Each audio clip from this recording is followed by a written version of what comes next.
On va aller chercher des startups early stage, donc qui sont ou avant leur démarrage ou au tout début de leur lancement. On va les financer à hauteur de tickets de 10 à 150 000 euros et on va leur apporter aussi une valeur supplémentaire qui va être les compétences de l'agence et les ressources de l'agence pour tout l'aspect marketing quand ils en ont besoin. Coup de pouce, découvrez le savoir-faire et les idées des entrepreneurs Olim. Une émission aujourd'hui pour vous qui êtes entrepreneur et qui rêvez de monter votre start-up. Mais voilà, monter une start-up, c'est bien beau. Encore faut-il trouver le financement pour aboutir ou pour faire aboutir votre projet, votre rêve. Aujourd'hui, nous sommes en compagnie d'entrepreneurs qui vont peut-être vous aider à y arriver. Alors, ils sont deux sur le plateau. Je vais commencer par Rudy Saada. Bonjour Rudy. Bonjour. Alors vous êtes fondateur de PubliWeb. Voilà, c'est une agence de com, on peut dire ça comme ça ? Oui. C'est agence ça. De marketing. Une agence de communication et de marketing digital. Ok, très bien. Donc c'est une agence qui existe depuis longtemps. On a une quinzaine d'années d'exploitation. On a commencé en 2007 en France. Ouais. Et on est depuis 6 ans maintenant en Israël. Ok, alors vous êtes venu avec votre acolyte, voilà, paraît-il, c'est ce qu'on m'a dit en coulisses, donc Robert Citruc. Bonjour Robert. Donc vous êtes chef de projet, associé, c'est ça, dans cette agence de communication qui est publiée. Complètement, j'accompagne Rudy dans l'ensemble des projets de l'agence et d'accompagner nos clients vers la réussite. Ok. Alors, vous avez un projet, c'est tout nouveau, on va en parler juste avant de nous expliquer comment cette aventure, voilà, parce que c'est pas évident quand même de créer une entreprise et encore moins évident de la ramener de France pour la faire exister ici. Oui, alors créer une entreprise, effectivement, c'est une aventure. Ouais. Il faut au démarrage quand même une fibre entrepreneuriale. Donc ça, l'impression que c'est beaucoup transmis par les parents, par l'éducation, donc ça s'est imposé naturellement. Par contre, effectivement, ça a été un véritable challenge de ramener la société en Israël, parce que quand on est arrivé ici, on avait déjà presque 10 ans d'ancienneté en France, des clients, une réputation. Il a fallu faire comprendre à nos clients tout l'intérêt, finalement, de délocaliser leur marketing et leur communication via une agence qui est maintenant localisée en Israël, bien que nos clients soient pour la plupart en France. Un challenge qu'on a avec le temps réussi, parce que la plupart de nos clients nous ont accompagnés, parce que ça nous a aussi évidemment ouvert de nouveaux marchés, et la réputation de la Startup Nation nous a évidemment beaucoup aidé à, c'est sûr. À arriver à atteindre cet objectif et à le poursuivre cette aventure encore aujourd'hui, auprès de clients partout en France, en Europe aussi. De plus en plus. Alors là, vous êtes lancé dans une nouvelle aventure, c'est le programme Startup Booster. Est-ce que, Robert, vous pouvez nous expliquer de quoi il s'agit, à qui vous vous adressez, et pourquoi, après, vous vous êtes lancé dans cette aventure? En fait, le but est d'aujourd'hui d'accompagner des jeunes entrepreneurs dans des projets qui leur tiennent à cœur. Et l'idée est venue au départ d'être consulté justement par ces startups pour les accompagner sur leur image de marque et sur leur présence sur le web. Et forcément, on s'est rendu compte qu'il y avait un besoin, mine de rien, financier pour aboutir à leur projet. Un manque d'argent, en fait, un manque de fonds. Clairement, c'est ça. C'est ça ? Tout à fait. Il y a un manque de fonds et puis il y a aussi un manque de compétences dans le domaine du marketing et de la communication. Quand on porte un projet, on peut malheureusement pas être à tous les postes. Il faut, je dirais, toucher à tous les fronts, mais on peut pas maîtriser tous les métiers auxquels ça fait appel. Donc on a souvent été sollicité par des jeunes pousses, par des TPE, des PME qui ont cherché à obtenir des prestations et qui à un moment donné, ça s'est quasiment posé naturellement. On aimait le projet, on aimait les personnages et on s'est dit pour aller plus loin, pour atteindre l'objectif, il faut plus que ça. Donc on les a accompagnés aussi financièrement. Donc en fait, au début, si je comprends bien, vous étiez là pour les aider à améliorer leur image de marque, à accroître leur notoriété. Et puis chemin faisant, vous avez commencé à investir dans des petites startups. Exactement. Voilà. Et c'est comme ça que ce programme est né, quoi, en fait. Exactement. Il est venu en fait naturellement. Il s'est plus ou moins imposé à nous et finalement on y a pris goût et aujourd'hui voilà, on lance donc le programme Startup Booster pour accompagner justement donc d'une part financièrement certaines des startups et vis-à-vis de nos compétences en marketing. Les deux, ok. Donc là, quand même, ce qui est intéressant pour ceux qui nous regardent, pour tous les francophones, les entrepreneurs qui ont peut-être des idées, qui ont voire déjà monté leur entreprise, c'est qu'il y a de l'argent à la clé et pas mal d'argent quand même. Alors, pas mal d'argent, tout est relatif. Oui, c'est sûr. Mais bon, en tout cas, on va dire, comme on appelle ça early time, c'est ça, je crois. Early stage, voilà. Alors exactement. Là, à ce moment-là, au démarrage, c'est pas mal. Effectivement, nous, on a un positionnement aujourd'hui, donc on va aller chercher des startups early stage, donc qui sont ou avant leur démarrage ou au tout début de leur lancement. On va les financer à hauteur de tickets de 10 à 150 000 euros. Donc ça, c'est de l'argent sonnant et trébuchant, qui est évidemment censé servir en fait des objectifs de la société, et on va leur apporter aussi une valeur supplémentaire qui va être les compétences de l'agence et les ressources de l'agence pour tout l'aspect marketing quand ils en ont besoin.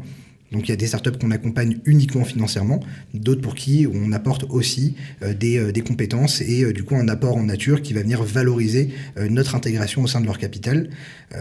Au niveau financier, on est aussi évidemment accompagné par des investisseurs qui s'adossent à nos compétences, qui ont confiance en notre jugement et qui donc investissent avec nous dans ces projets-là, ce qui est évidemment un apport formidable quand on démarre une entreprise, de savoir qu'on a la trésorerie nécessaire pour arriver à un certain stade. Ça fait rêver forcément la Startup Nation, évidemment, pouvoir dénicher à l'origine peut-être la startup qui aura le projet de demain.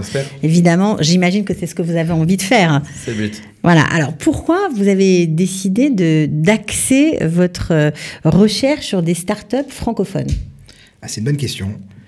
Il y a évidemment une dimension idéologique. On est de Olim Hadashim, on vient de France. Ça fait combien de temps que vous êtes là ? Vous m'avez dit 15 ans. J'ai étudié il y a une quinzaine d'années en Israël. Je suis retourné vivre en France pendant plusieurs années, notamment parce que mon activité m'obligeait à être présent quasiment tout le temps en France. Et ça fait presque 7 ans que je suis revenu vivre en Israël. Donc on peut dire encore un nouvel image. Je suis encore dans les 10 ans d'avantages fiscaux qui permettent de dire que je les Hadash. Voilà, en tous les cas, oui, il y a une dimension idéologique. On sait aussi évidemment le mal qu'ont certains Olim Hadashim à s'intégrer en Israël. Il y a chez nous énormément d'entrepreneurs ou de gens qui rêvent d'entrepreneuriat. Nous, on n'a pas la prétention. Ils n'ont pas les codes. Ils n'ont peut-être pas les codes, ou alors ils ont besoin d'un coup de main. Voilà, il faut c'est mine de rien une grande aventure, et donc être accompagné d'autant plus ici en Israël, donc c'est un pari qui est quand même important, donc on est là pour les accompagner. D'après ce que je comprends, c'est un vrai programme, quoi. Vous avez vraiment réfléchi et vous mettez énormément de soins dans cet accompagnement. C'est pas fait comme ça. Et puis vous cherchez énormément de startups pour investir. C'est ça. On a un objectif de une startup par mois, déjà sur toute l'année 2022. Peut-être qu'on arrivera à tenir ce rythme aussi l'année prochaine et l'année suivante. Ça va dépendre aussi de la capacité aux entrepreneurs francophones en Israël d'innover, de nous apporter des projets sur lesquels on va s'arrêter. Et effectivement, vous l'avez dit, c'est un projet qu'on a beaucoup réfléchi. Il a d'ailleurs une dimension humaine assez particulière, puisque la filiale de PubliWeb Group qui investit dans ces startups est une filiale dans laquelle sont actionnaires toutes les équipes techniques de PubliWeb. Donc on a tous en fait intérêt au succès des startups dans lesquelles on investit. Quand on va apporter de l'apport en compétences pour ces startups, c'est clairement nos développeurs, nos designers et nos marketeurs qui vont travailler sur ces projets-là. Donc du coup, on s'intègre dans l'entreprise et ça devient presque nos bébés quand parce que s'ils gagnent, vous gagnez, donc forcément, et si tous les salariés sont actionnaires de l'entreprise, forcément, tout le monde a envie que ça marche. Ce qui est important aussi de dire vis-à-vis de PubliWeb, c'est que certes c'est l'entreprise, mais il y a aussi un aspect famille qui est très important chez nous. On arrive au travail dans de bonnes circonstances, il y a une bonne ambiance et tout le monde est très complémentaire. Donc c'est vrai que le fait d'être tous regroupés dans PubliWeb Capital fait qu'il y a une synergie assez agréable, quoi. Voilà, il y a beaucoup d'ambition, il y a beaucoup de bienveillance apparemment quand je vous entends. Alors, on va rentrer dans le vif du sujet quand même. Comment on fait si on regarde cette vidéo et qu'on a envie de vous envoyer un dossier? Comment vous allez choisir ce dossier? Est-ce que vous cherchez n'importe quel type de start-up, ou est-ce que vous êtes plutôt focalisé sur des start-up high-tech, low-tech? Qu'est-ce que vous cherchez? Alors, il y a plusieurs questions. La première, il y a plusieurs questions, c'est vrai. Je l'avoue. Il y a plusieurs questions. La première, c'est comment est-ce qu'on va choisir les dossiers? Évidemment, on en reçoit beaucoup, des plus ou moins bien structurés. Il faut se mettre à notre place, quand on nous envoie un projet, quand on nous envoie un dossier, il faut s'imaginer que déjà ça passe un certain nombre de filtres. Donc mieux c'est présenté, mieux les choses sont avancées, plus ça va retenir notre attention. Vous cherchez quand même des gens qui sont du métier, des gens qui sont structurés, du métier, pas qui ont une vision. Dans tous les cas, oui, effectivement, on cherche pas une machine à cash, on cherche pas non plus le nouveau Facebook. Par contre, on cherche une vision et on cherche de la structure dans la façon de présenter, d'aborder le projet, de l'avoir imaginé, de se le projeter, et puis aussi une espèce de cohérence dans l'équipe fondatrice. C'est important, l'équipe. Je pense que c'est primordial, c'est la chose la plus importante. Une application qui est portée que par un ingénieur et il n'y a pas d'équipe derrière, elle a très peu de chances de tirer son épingle du jeu parce que derrière une application, il y a aussi il y a du design, il y a du product, il y a de la finance.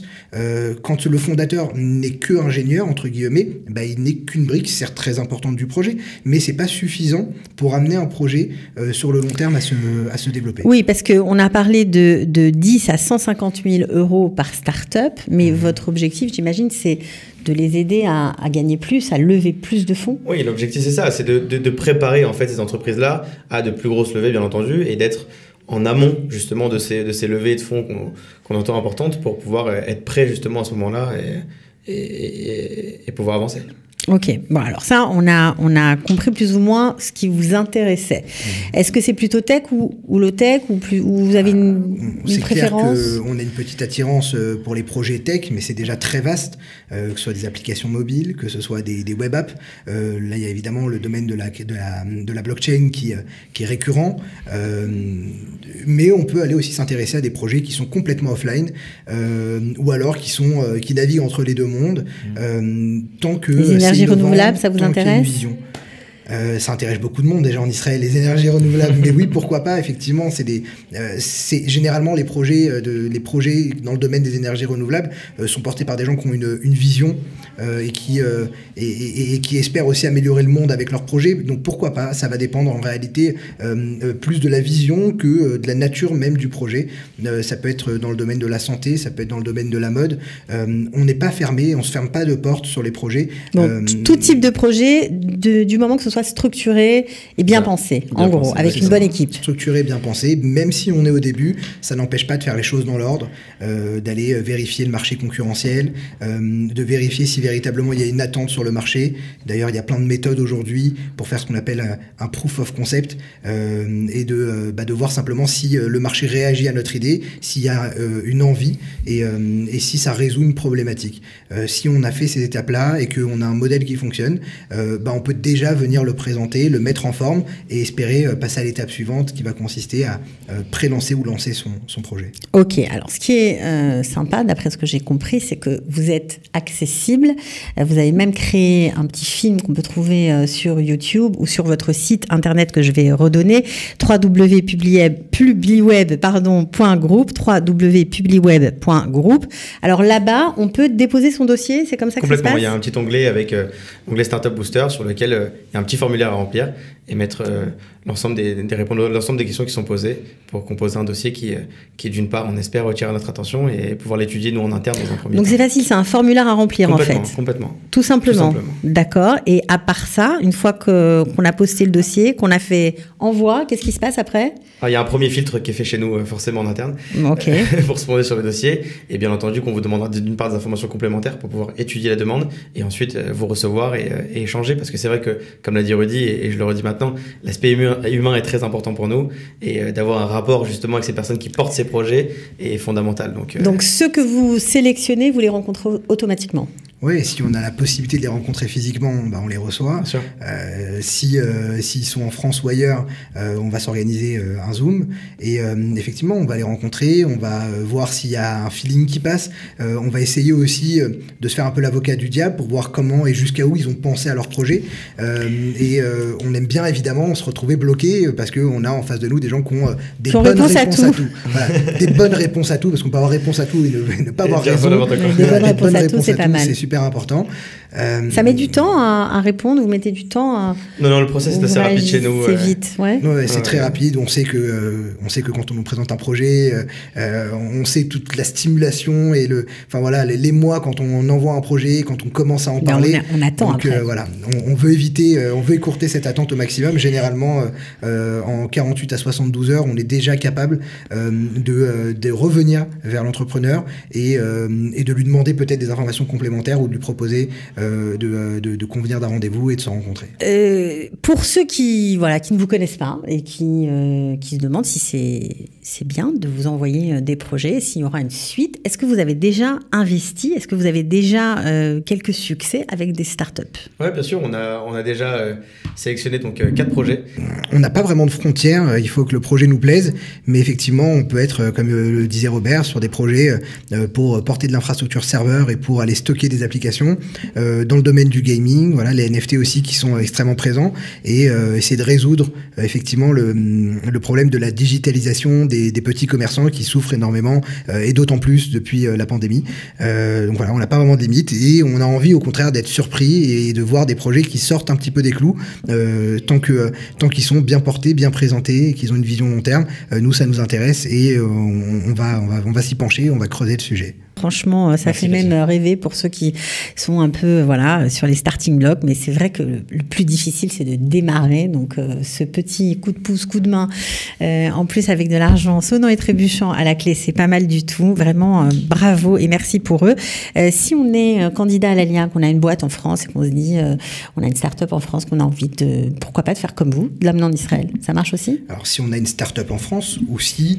on a un projet de start-up. Oui, ou si l'ALIA est même conditionné à un projet, à une carrière, pourquoi pas? Nous, on est passé par là et si on peut participer au succès d'une ALIA supplémentaire... C'est ça, c'est d'autant plus stimulant pour nous. Donc forcément, on sera enchanté de pouvoir accompagner des francophones venir voir faire l'ALIA grâce à leur projet. Bon, voilà, alors vous avez compris. Pour autant, excuse-moi Cathy, se fermer la porte à des startups qui n'ont pas pour vocation à être hébergés en Israël ou portés par des Olim Hadashim.